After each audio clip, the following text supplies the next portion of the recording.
So we have many different options of attachments for our body worn cameras. I mean, our body worn cameras come in all different shapes and sizes. So that's one thing. Humans also come in all different shapes and sizes as well. You little, large, etc., whatever. So I don't think there's any one particular attachment that suits across the board, suits everybody. Very difficult to find one that does. Now, a way of getting around that is probably providing a uniform that has an attachment on it, and that can be a good thing, but again, people are different shapes and sizes. So this particular one, spring clamp dock, is probably an old favourite. Very, very simple design. It's like a closed peg design, so you can hook it on clothing. You can hook it on sideways and rotate your camera to sit that way. You can also do it downways like that. If you have loops on your clothing, some safety high-vis jackets and things like that have loops that you can actually loop straight into.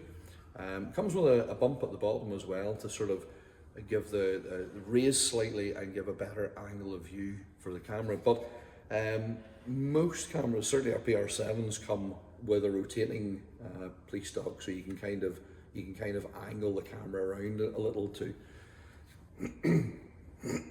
pardon me, to adjust and get the perfect viewing angle.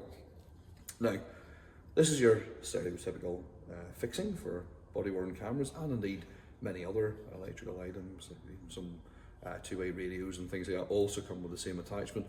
And the receptacle for that's found all over the place as well on clothing. So we just slide that straight in, and that's it clipped in place. And literally, because of what I'm wearing, I think it's probably better today if I just drop it straight down and then position the camera so it's a straight on view. Now, you can also rotate it depending on the type of clothing. Don't know if my clothing today is ideal for doing that, but you can do, no, not particularly, because it's better to have the wee support at the bottom. I would suggest that way is the way to go with this. So anywhere you can really hang it down that it can easily fall back out again. It's got a bit of pressure in the clamp to hold it fairly tight. There's a few little ridges and sort of bumps there that kind of trap the clothing as well. Like I say, it's one of our golden oldies. It's been around for quite a long time, this design, and people tend to really like it.